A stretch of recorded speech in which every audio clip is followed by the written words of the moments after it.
Vamos a comenzar esta mañana, por favor, mientras que los demás llegan. Y quiero que usted note que hay dos hojas ahí, por favor, dos separadas, como dicen aquí. Y note que la segunda, que es BI 140, la introducción del Antiguo Testamento, esa es su tarea. Esa va a ser su tarea, ¿no? Lo que vamos a enfocarnos hoy día va a ser en la primera, ¿no? Que va a ser la B210, en cómo estudiar la Biblia. Y tengo una razón por qué lo quiero enfatizar hoy día, quiero enfocarme aquí mismo hoy día, porque aquí esto te va a aclarar un montón de cosas en cómo estudiar la Biblia, ¿cómo no? Vamos a orar, por favor. Santísimo Padre, Señor en gloria, en esta mañana, Señor, nos encomendamos en tus manos con el propósito, Señor, pidiendo que tú vengas con la iluminación del Espíritu Santo, iluminar nuestros corazones, permitir que las escamas caigan en nuestros ojos, Señor, y Señor, aclarar todos los perjuicios que nosotros mismos tenemos cuando nos acercamos a la palabra suya. Ahora, Señor, pedimos la ayuda del Espíritu Santo para aclarar todas estas controversias que existen y los argumentos que existen en el cristianismo, entre las iglesias, en la interpretación de la Biblia. Ahora, Señor, con ese propósito nos encomendamos en tus manos, en el nombre de Jesucristo. Amén. Como le dije, tienen dos hojas, y la segunda, que es la introducción del Antiguo Testamento, va a ser su tarea, y eso se lo encomiendo en sus manos. Voy a enfatizar hoy día, primordialmente, es aquí donde voy a enfocarme hoy día, es aquí, noten la pizarra, por favor, es cómo estudiar la Biblia, ¿no?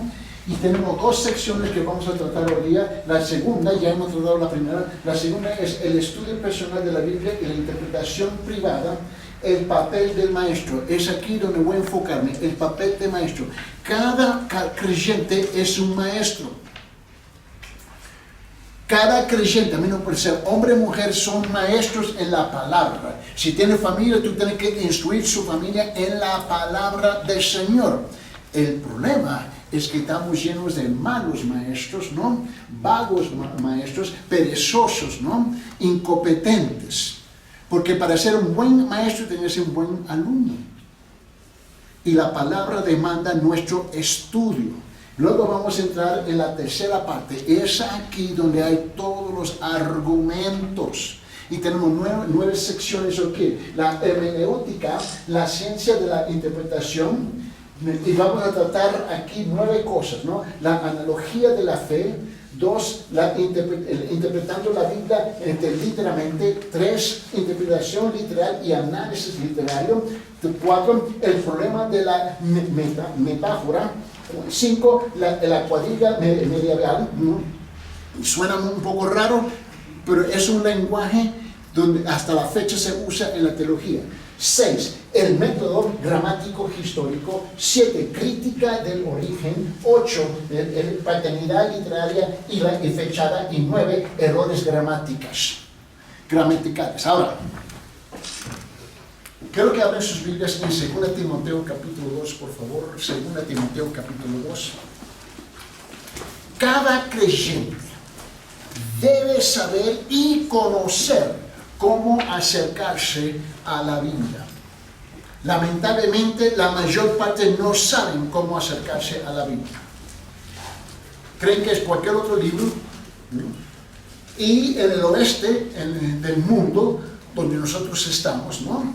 Tenemos la tendencia de leer un libro de la izquierda a la derecha, ¿cierto o no? Y hay una progresión, ¿no? De la izquierda a la derecha, capítulo 1, y el fin termina en el último capítulo, ¿cierto? Y hay una narrativa progresiva, ¿cierto? ¿Sí? Así no es la Biblia. Así no es la Biblia.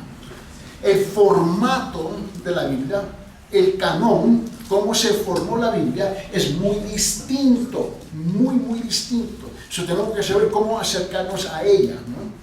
Ahora, especialmente hoy en día, ¿no? Especialmente a las mujeres, escuche bien, porque hay una tendencia de denigrar, menospreciar y criticar y todas las otras hadas que existen contra las mujeres, ¿no? Hoy en día, especialmente a las mujeres, ¿no? Hoy en día las iglesias están dominadas, ¿no?, por las mujeres, si es que somos honestos, ¿sí o no? ¿Por qué? Porque hay una tremenda cobardía en la hombría entre los hombres. Vamos a ser francos aquí. Y los pocos hombres que tenemos en la iglesia, ¿ves?, son más ignorantes de las escrituras. Son dominados por su cultura, imponiendo sus principios culturales sobre los principios escriturales. Y la mujer tiene que buscar cómo defenderse. Ahora, hoy en día hay mucho ministerio dirigida a las mujeres. Obviamente hay muchas mujeres que están enseñando y instruyendo la palabra del Señor. Todos nosotros, repito, todos, y digo todos, debemos conocer los principios en cómo acercarnos a la Biblia. No existe un ministerio de los hombres, un ministerio de la mujer y un acercamiento distinto a los dos. No. La palabra transciende absolutamente todo. Tenemos que aprender cómo acercarnos a la palabra del Señor. En 2 Timoteo, por favor, note lo que dice comenzando en capítulo 2. 2 Timoteo capítulo 2, y quiero que vean conmigo, por favor, en versículo 14, 15 y 16. 2 Timoteo capítulo 2, versículo 14, 15 y 16. Recuérdales esto, encargándole solemnemente en la presencia de Dios, que no contiendan sobre palabras, la cual para nada aprovecha y lleva a los oyentes a la ruina. Procura con diligencia presentarte a Dios aprobado, como obrero que no tiene de qué avergonzarse, que maneja con precisión la palabra de verdad. Versículo 16. Evita las palabrerías vacías y profanas, porque a los dados a ellas conducirán más y más a la impiedad. Yo tengo que tratar con un pueblo cada día. Y trato con pastores cada día. Es raro cuando un pastor no me llama aquí en Perú por causa del programa en la radio o la televisión. Y francamente me asusta el nivel del pastorado donde se encuentra. No solamente aquí, está por toda parte. La ignorancia, ¿ves?, ha sido exaltado y ha sido aceptado, ha sido abrazado. No existe una profesión, ni siquiera en Perú, que tú puedes tomar un puesto de ser médico, ingeniero, arquitecto, abogado y autonombrarse y entrar en esa profesión. Eso no existe, con todo respeto. Vamos a ser francos aquí. Y tenemos un estándar más alto en el mundo que la iglesia. La iglesia es una vergüenza hoy en día. Es una avergüenza. Y repito, una avergüenza. Donde tenemos gente que son autonombrados, supuestamente representando y siendo portavoz de Dios. Y ni siquiera conoce su palabra. En las reuniones de pastores que he tenido aquí en Perú, hasta la fecha, más de 80%, y le estoy regalando. Cuando le hago la pregunta, ¿se han leído la Biblia de Génesis a Malaquías, de Mateo, Apocalipsis a Mateo, y Malaquías a Génesis? Y más de 80% me dicen no. ¿Cómo está eso? Y si ese es el liderazgo principal, imagínense las membresías, las congregaciones. Note bien en sus separatas, si es que donde quiero entrar aquí. En estos días donde hemos estado enfatizando el Evangelio, ¿no?, en la radio y en la televisión, me llaman pastores y que me han dicho, nunca han oído el Evangelio, y son pastores.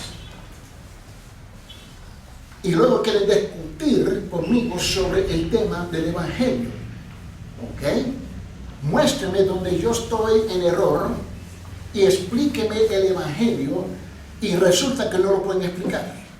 Cuando le pregunto cómo es que tú presentas el Evangelio en la iglesia, cuando usted se monta sobre un púlpito, ¿ves? Y luego me dicen, no lo hacen. Porque los miembros de mi iglesia nacieron en una casa cristiana. Me hago la pregunta, ¿y qué es una casa cristiana? A ver, ingeniero, ¿usted ha visto paredes cristianas? No. ¿Pisos cristianos? Tampoco. ¿Columnas cristianas? ¿Puertas, ventanas? Menos todavía. Eso no existe. Tenemos que llegar al grano y directo hoy día al problema, ¿no? Note bien, estamos todavía bajo el punto número 2, el estudio personal de la Biblia y la interpretación privada, ¿no? Y te recuerda que estuvimos hablando que fue Martín Lutero, ¿no?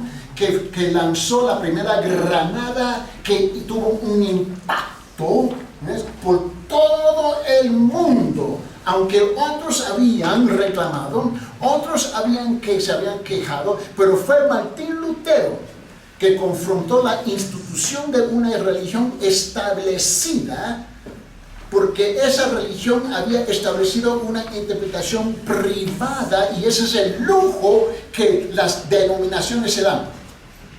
Si tú escuches bien, la mayor parte de las divisiones que tenemos hoy día entre las iglesias por todo el mundo, en las denominaciones, ¿no? Eso por algo secundario. ¿Se levantan manos para alabar al Señor o no se levantan manos para alabar al Señor? Y hay una división.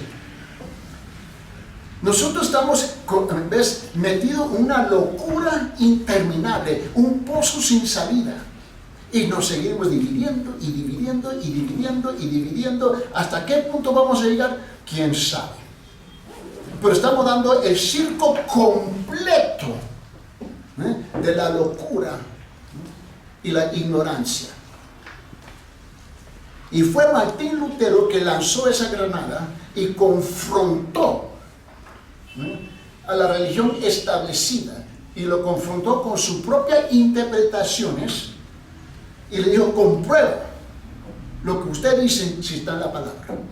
Y aquí está el problema, que las iglesias, a un lado hay una paradoja aquí, ¿no?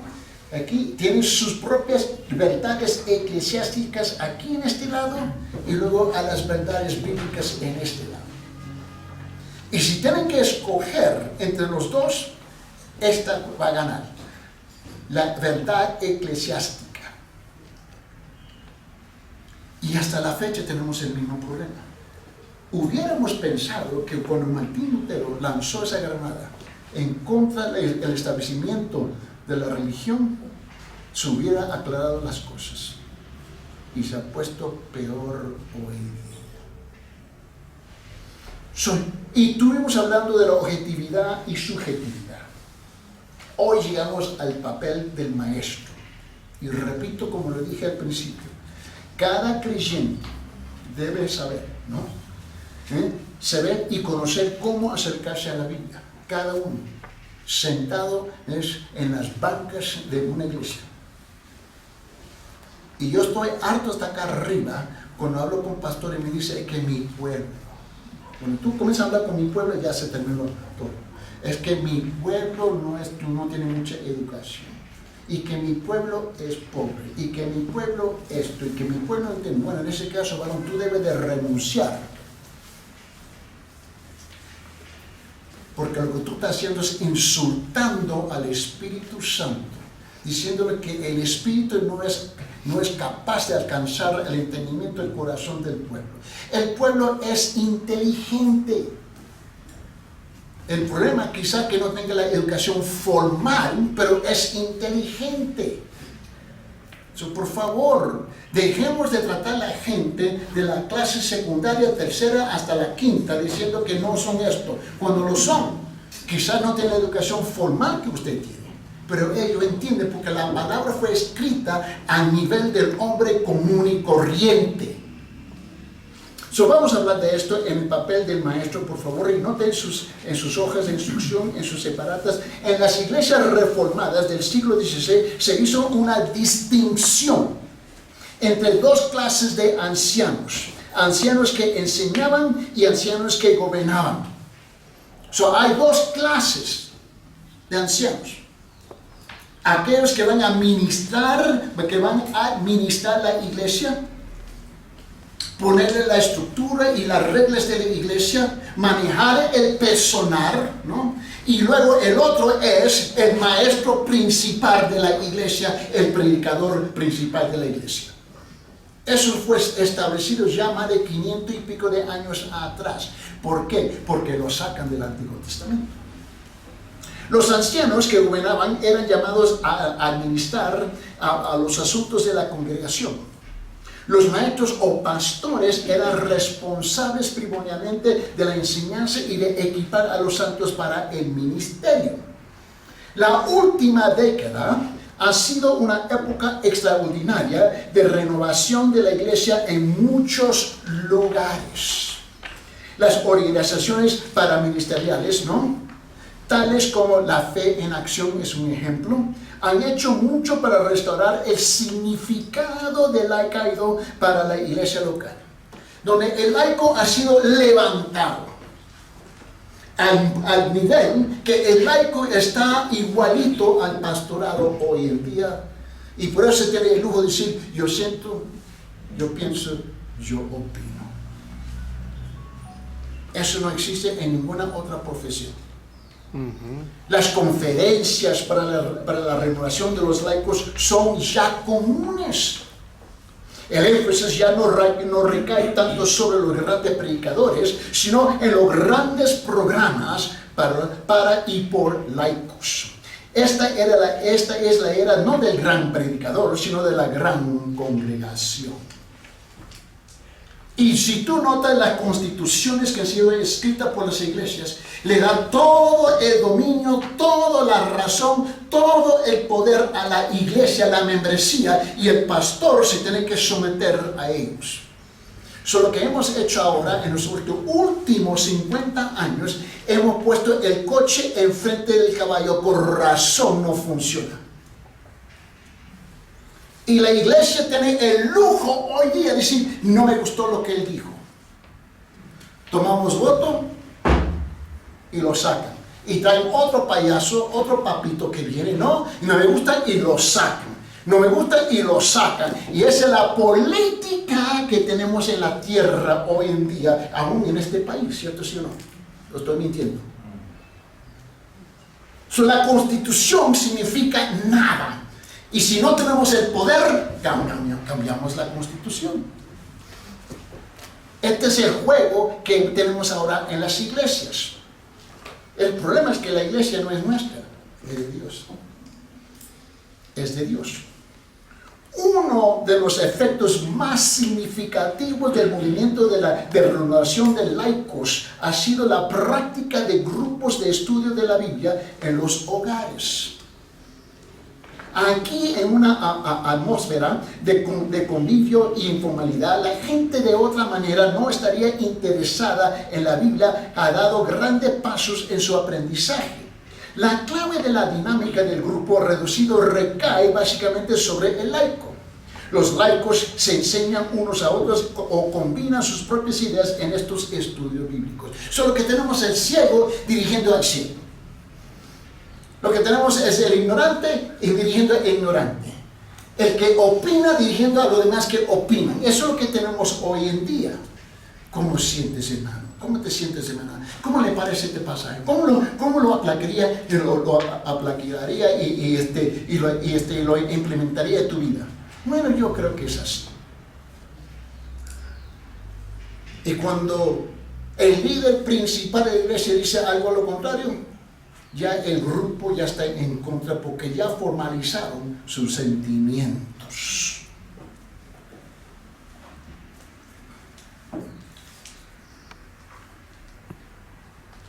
Estos grupos han tenido un éxito considerable en renovar la iglesia, y no para el bien. No para el bien. Ahora, hemos experimentado muchas cosas buenas de esos grupos, pero el porcentaje mayor ha sido a lo negativo. Y será aún más así a medida que las personas adquirieran más y más habilidad en el entendimiento y interpretación de la Biblia. Es formidable que las personas empiezan a abrir la Biblia y a estudiarla juntas, pero también es algo excesivamente peligroso. Una de las cosas que pasó en el siglo XVI es que la Iglesia Católica Romana, el Vaticano, había tomado la decisión de jamás permitir a las membresías al pueblo leer la Biblia. Por temor, y este fue el temor, por temor de la interpretación privada. Ahora, ellos tenían razones justas. Suena muy raro, ¿no? No es que yo diga algo así, ¿no? Pero Lutero tomó la otra posición. Dios y el Espíritu Santo son soberanos. Y estos errores se pueden corregir. Pero mantener el pueblo ignorante de la palabra no justifica de privarla de la palabra. Por temor que existe una posibilidad que pueden cometer un error en la interpretación. Pero esto le dio el poder al otro lado, a la moneda, a la institución de la iglesia, de dominar, mentir y mal dirigir al pueblo para su propio bien. So necesitamos un balance de la cosa. Y esto fue lo que comenzó, lo que nosotros no conocemos como la reformación. El aunar, ¿no?, los conocimientos que edifican la iglesia, ¿no? El aunar la ignorancia es destructivo y puede manifestar el problema del tuerto guiando a los ciegos, ¿no? El aunar es armonizar, es varias cosas, ¿no? Y el tuerto es torcido. Pero es precisamente lo que tenemos hoy en día. Aunque los grupos reducidos y los estudios bíblicos en los hogares pueden resultar muy efectivos para promover la renovación de la iglesia y la transformación de la sociedad, tarde o temprano las personas deberán recibir una enseñanza educada. Estoy convencido de que ahora, al igual que siempre, la iglesia necesita un clero culto. El estudio privado y la interpretación deben estar en equilibrio a través de la sabiduría colectiva de los maestros. Por favor, no me interpreten mal. Y no me venga a decir, porque esto es un fenómeno que existe en las iglesias hoy día. Nosotros no necesitamos pastores, nosotros no necesitamos maestros, porque tenemos el Espíritu Santo. ¿Okay? A ver, ustedes que son profesionales en sus carreras, ¿ustedes no necesitaron maestros? Ahora, aún para conducir un vehículo, ¿no? Necesitas alguien que te enseñe, ¿no? ¿Cierto, sí o no? Correcto. Por favor, dejemos estos juegos de tontería, por favor. Pero la iglesia moderna, postmoderna, tiene ese lujo de decir, nosotros no necesitamos porque tenemos el Espíritu Santo. Quizá tú tengas el Espíritu, no dudo de eso, pero la pregunta es qué clase de Espíritu tiene. Y el pastorado hoy día no toma en serio su llamado. No lo toma en serio. Las iglesias tacañas, repito, tacañas, tienen los pastores muertos de hambre, él tiene que invertir todo su tiempo en la chacra para sobrevivir. ¿Y cuándo es que él tiene tiempo para estudiar y estar en poner su fachada enfrente de Dios? Es la única institución en todo el mundo que tiene ese lujo. Aún en las escuelas, ¿no le pagan a los docentes, sí o no? Pero el hecho que no te gusta el sueldo es otra cosa. El hecho que hay corrupción, eso es otra cosa. Pero en la iglesia lo tienen muerto de hambre. Ellos no invierten el tiempo en la palabra. Es esta idea del pastor bivocacional. Es el único lugar donde existe, es en la iglesia, porque eso no existe en ninguna otra profesión. Soy médico, pero tengo mi tiendita aquí, mi tienda de abarrotes, y ahí donde invierto 40 horas para ganarme y pagar la renta en mi alquiler y darle comer a mis hijos, y luego de 6 a 10 de la noche yo soy médico. ¿Así funciona la cosa? Por favor, dejemos este juego. Aunque los grupos, mira, el estudio privado y la interpretación deben estar en equilibrio a través de la sabiduría colectiva de los maestros. Por favor, no me interpreten mal. No estoy diciendo que la iglesia debe regresar a la situación de la pre-reforma, cuando el clero tenía la Biblia en cautiverio. Me regocijo que las personas estén empezando, ¿no?, a estudiar la Biblia por sí mismas, y de que la sangre de los mártires protestantes no se haya derramado en vano. A lo que me refiero es que es sabio que los laicos involucrados en el estudio de la Biblia lo hagan bajo la autoridad de sus pastores o profesores. Ahora, eso presume que los pastores están calificados. Ahora, en los Estados Unidos yo no te regalo ni siquiera 5 centavos, la moneda nuestra de allá, para muchos de los pastores. Y en Perú no te regalo 5 céntimos, para muchos de ellos tampoco. Es Cristo mismo quien se lo ha ordenado a su iglesia, para así dar a algunos el don de la enseñanza. Ese don y ese puesto deben ser respetados si Cristo va a ser honrado por los siglos. Es importante que los maestros tengan una preparación adecuada. No lo tienen. El año pasado me reuní con 2 grupos, uno con 28 pastores ahí en el restaurante La Estación, cerca de Parque España, ¿no? Y luego, unos meses después, me reuní con 34 más, en el segundo piso. Preguntándome, ¿cómo es que yo le puedo ayudar? Y yo, bueno, ¿cómo es que te puedo ayudar? Y bueno, no estamos muy seguros, muy claros en su lenguaje, en su propósito, pero me habían citado y yo estaba inseguro. ¿Por qué estoy? Y lo que me estaban pidiendo básicamente era si yo le podía proveer bosquejos, enseñanzas que ellos podían ir al púlpito y enseñar y decir, Dios me dijo. Bueno, con todo respeto, yo no soy Dios. Pregúntale a mi esposa.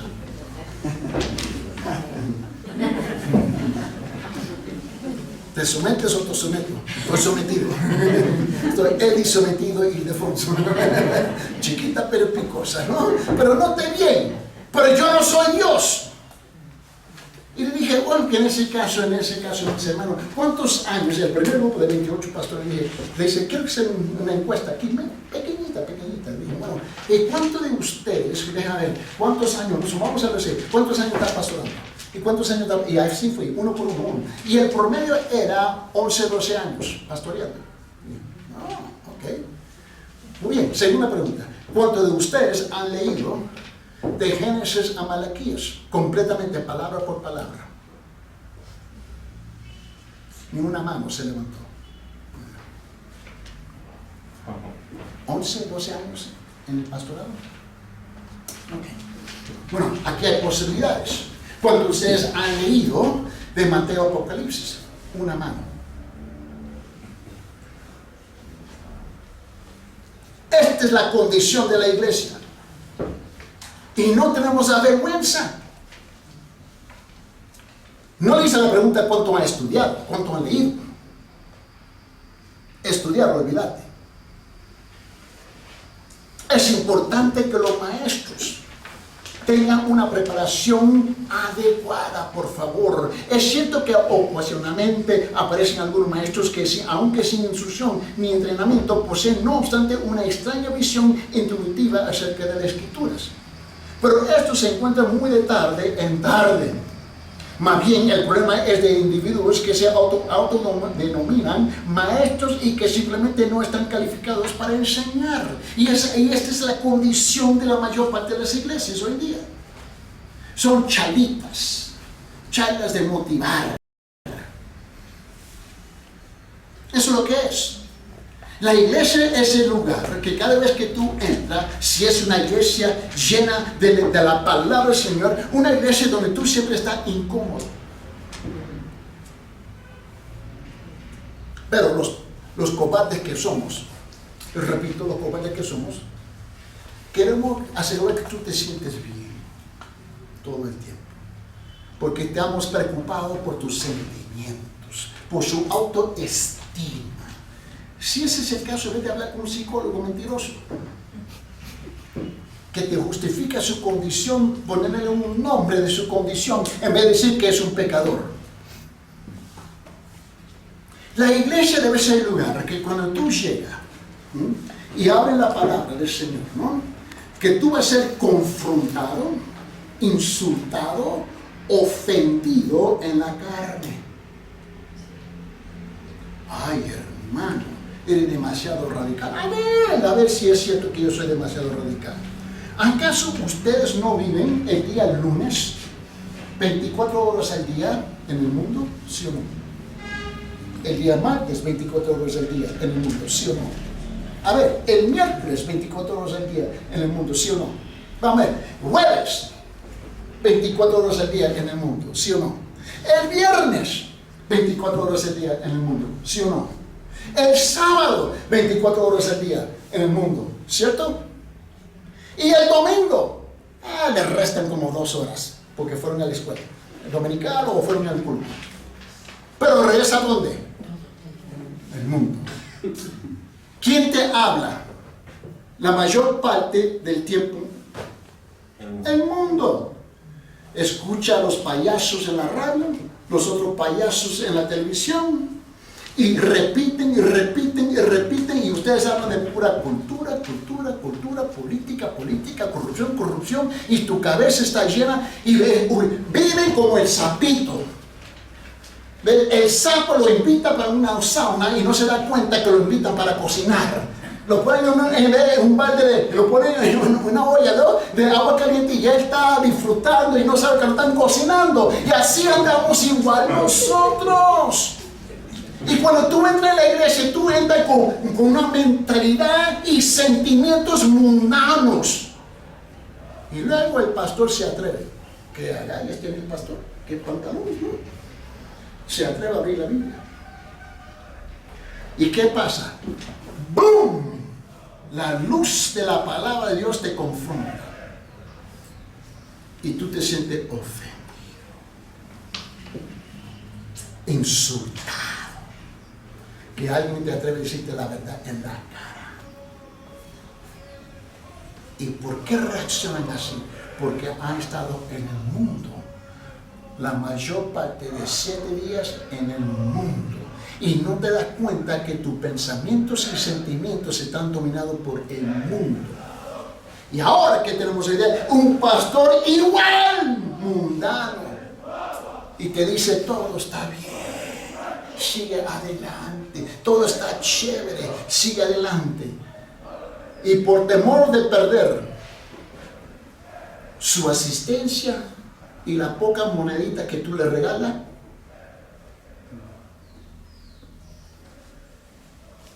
ese cobarde debe renunciar. Debe echarse atrás del púlpito, bajar de la plataforma, y a salir de la iglesia y ir a vender periódicos. Es lo que debe de hacer. La iglesia debe ser una luz, un faro. Y ya en la iglesia se apagaron las luces. es importante. Un buen maestro debe tener una base de conocimiento y la preparación necesaria para desentrañar porciones difíciles de la Escritura. Esto es la necesidad del dominio del lenguaje, la historia, la teología, es de importancia crítica. Es imposible ser abogado y no entender las leyes, con todo respeto. No puede ser médico y no entender, ¿no?, la biología, los químicos. Si examinamos la historia del pueblo judío en el Antiguo Testamento, vemos que una de las amenazas más severas y constantes de Israel era del falso profeta, el falso maestro, con más frecuencia que a manos de los filisteos y asirios, ¿no? Israel cayó en el poder seductivo del maestro mentiroso. Ahí está la iglesia hoy en día. Ahí está la iglesia hoy en día. Se ha dicho que la historia se repite. La historia nunca se repite. Escuchen bien. El hombre repite la historia por ignorancia.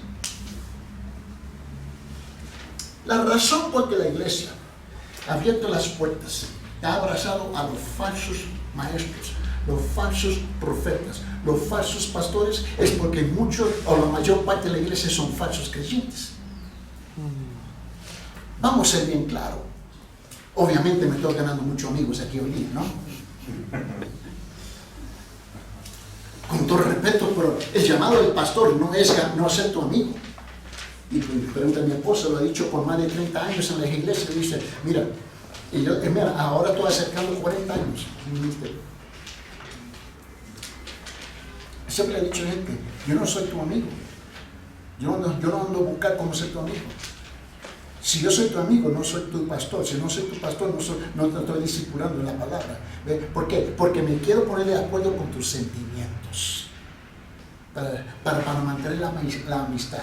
Mi trabajo no es ponerme de acuerdo con tus sentimientos. Mi trabajo es llevarte a la palabra, a la luz de la persona de Jesucristo.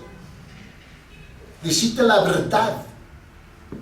Pero la terquedad hoy día, tiene raíces de aquí hasta la China. Que le tiene que hablar fuerte a una persona. ¡Ay, me ofendió, me insultó!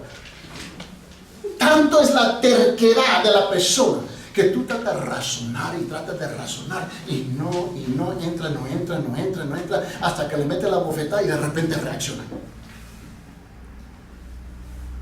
Esa es la condición de la iglesia. La iglesia es un reflejo de sus líderes. La iglesia es un reflejo de los pastores. Y los pastores se pasan todo el tiempo quejándose. Y yo estoy conduciendo muchas conferencias de pastores y hablo con ellos. Y mira, ellos se reúnen. Nunca he visto un grupo de pastores que se reúnen. Un grupo que se reúne. Y esta es una pregunta que se hacen unos a los otros. Oye, varón, ¿cuántos miembros tiene una iglesia? Como si eso es algo grande. ¿Cuántos miembros tiene en la iglesia? Como si eso es algo significativo. ¿Por qué? Porque se impararon, ¿no? Yo tengo 10. Otro dice, yo tengo 5. Otro dice, yo tengo 100. 100 mulas.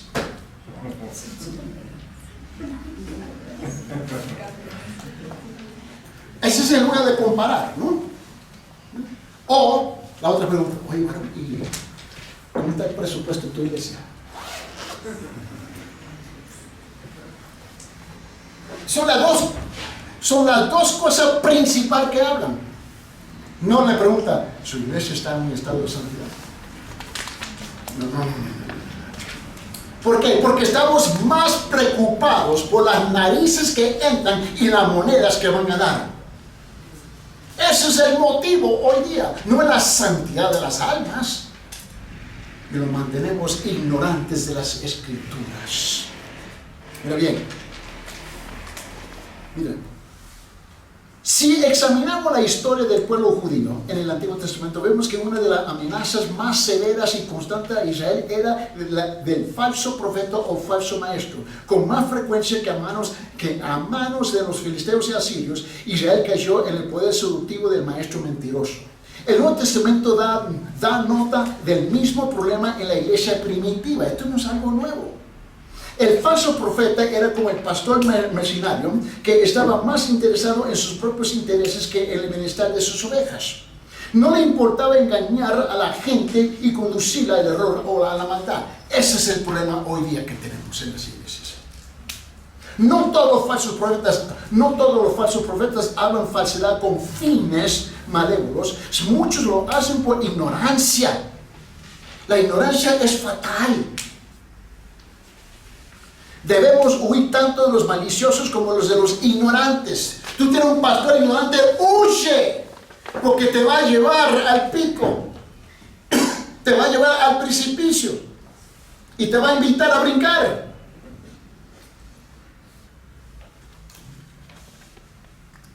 Si el pueblo no está dispuesto a tolerar las injusticias políticas que enfrentamos en este país, supuestamente, no debemos tolerar la ignorancia y los abusos de los púlpitos y de los pastores tampoco. ¿Cómo te vas a sentar debajo del mando de alguien que conoce menos que vos? No tiene sentido. Sentarse debajo de alguien que te va a llevar a lo máximo a nivel de kinder. No tiene sentido. Somos fiel, somos leal a iglesias en malísimas condiciones, pero no somos leal a la palabra. Por otra parte, una de las mayores bendiciones para Israel vino cuando Dios mandó profetas y maestros que les enseñaran su propia forma de pensar. Oír solamente la advertencia que Dios le da a Jeremías. Abre su Biblia, Jeremías capítulo 23, por favor. Jeremías capítulo 23, por favor. Y vamos a comenzar en esta sección de escritura, versículo 25 hasta 32. Jeremías capítulo 23, del versículo 25 hasta 32. Me va a ordenar 2 pizzas, ¿vale? Gracias. Ve lo que dice, comenzando el versículo 5. Dice: he oído lo que dicen los profetas que profetizan mentira en mi nombre. ¡Wow! ¿Tú crees que Dios es sordo hoy día? ¿Tú crees que Dios usa audífonos como tu servidor? No, hombre. Yo lo uso porque lo necesito. Pero Dios no es sordo. He oído, versículo 25, he oído que lo que dicen los profetas que profetizan mentira en mi nombre, diciendo: he tenido un sueño. Ay, Dios mío, aquí hay, mira, la gente me comparte sueños aquí todo el tiempo. No son sueños, son pesadillas. ¿Hasta cuándo? Versículo 26, que hay en los corazones de los profetas que proclaman, mira, dice, que hay en los corazones de los profetas que profetizan la mentira, de los profetas que proclaman el engaño de su corazón. Se escuchan diarios. Ni siquiera tenemos que regresar 2000 años atrás. Caminan las calles de Cusco. Versículo 27, que tratan de que mi pueblo se olvide de mi nombre con los sueños que se encuentran unos a otros, tal como sus padres olvidaron mi nombre en causa de Baal. Versículo 28, el profeta que tenga un sueño, que cuenta su sueño, pero el que tenga mi palabra, que hable mi palabra con fidelidad. ¿Qué tiene que ver la paja con el grano? Declara el Señor. Versículo 29, ¿no es mi palabra como fuego, declara el Señor, y como martillo que despedaza la roca? Ese es el problema. La gente no quiere que le mete con un martillo en la palabra, quiere que le mete con una almohada. Las plumas de la almohada, que le dé cosquilla. Versículo 30. Por tanto, he aquí estoy contra los profetas, declara el Señor, que se roban mis palabras, ¿ves?, el uno al otro. Versículo 31. He aquí estoy contra contra los profetas, declara el Señor, que usan sus lenguas y dicen el Señor declara. Mira, si Dios está ahí en contra de ellos, ¿por qué nosotros no?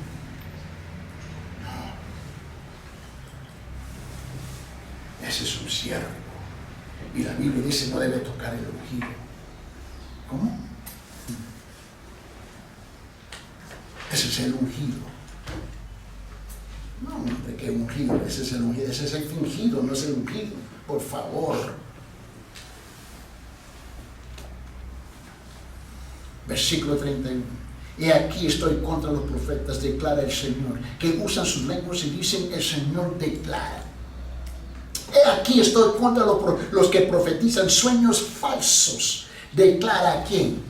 El Señor.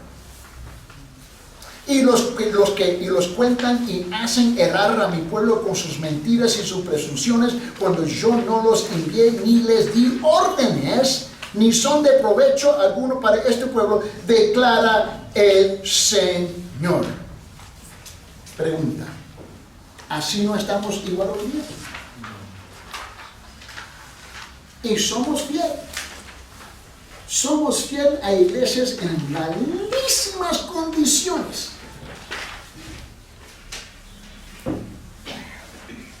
Y Dios dice huir, correr. Y nosotros insistimos, aquí vamos a orar y orar por este ungido. Pero no, hombre, que ungido. Los corrige con la palabra. Enderezcase, por favor, en el nombre de Jesús, y siguen igual, y somos fieles. Somos fieles. El problema no solamente está con aquellos, está con nosotros.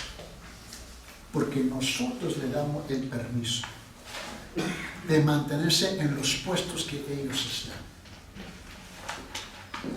Yo he tenido que tratar con iglesias en el mundo donde la membresía, la mayor parte se levantaron y se fueron y dejaron el pastorcito ahí en su púlpito, y de repente descubre que no puede pagarle el alquiler, la renta, luz, agua, por todas sus mentiras, porque no tenemos las agallas. No tenemos los pantalones, no tenemos, ves la valentía de reconocer las mentiras. Y con el tiempo esas mentiras te vienen a influenciar y tienen un impacto en tu vida. ¿Por qué? Porque la mayor parte de la membresía nosotros no sabemos cómo acercarnos a la palabra. Y nos acercan conforme a su propio criterio en vez del criterio de la palabra misma. Este es el problema. Ningún pastor, y escúcheme bien, y aquellos que me van a escuchar en la radio, en la televisión, tú nunca debes tener temor que una iglesia te venga y te haga preguntas. ¿Tú sabes cuántos pastores están ofendidos si tú les haces una pregunta? Ya tú sabes, algo está mal.